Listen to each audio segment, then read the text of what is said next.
Ang aswang na beauty queen. Sa isang maliit na baryo sa probinsya, may isang magandang dilag na nagngangalang Daisy Ann. Bukod sa kanyang kagandahan, may isa siyang lihim, isa siyang aswang. Ngunit hindi siya basta-bastang aswang na nanghuhuli ng tao. Siya ay isang aswang na vegetarian. Ang paborito niyang kainin ay hinog na saging at malalaking kalabasa. Isang araw, nagkaroon ng patimpalak ng kagandahan sa kanilang bayan, ang mutya ng Baryo Balintawak. Dahil sa kanyang kakaibang alindog, sumali si Daisy Ann. Napahanga niya ang lahat sa kanyang mestisang kutis, mahahabang buhok at matamis na ngiti. Ngunit may isang problema.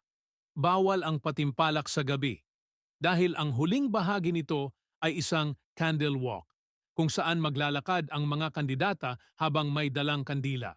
Kabadong-kabado si Daisy dahil alam niyang kapag nalagyan siya ng ilaw, baka makita ang kanyang mala paniki at maitim na pakpak. Pero determinado siyang manalo, kaya pinilit niyang maglakad ng normal. Ngunit nang malapit na siya sa dulo ng stage, isang lalaking lasing ang biglang sumigaw, "Hoy!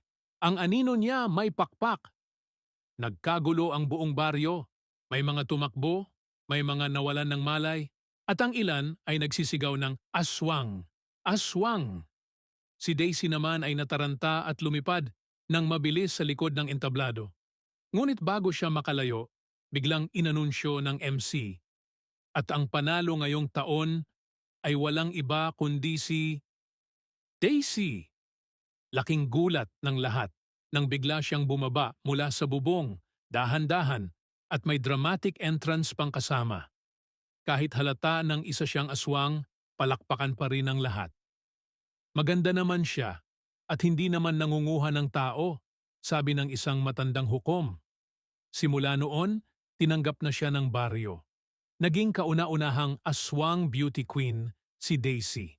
At siya rin ang naging opisyal na tagapagtanggol ng baryo laban sa ibang mas matakaw na aswang. At ang pinakamagandang parte, libre siyang kumain ng saging at kalabasa sa lahat ng bahay sa kanilang baryo.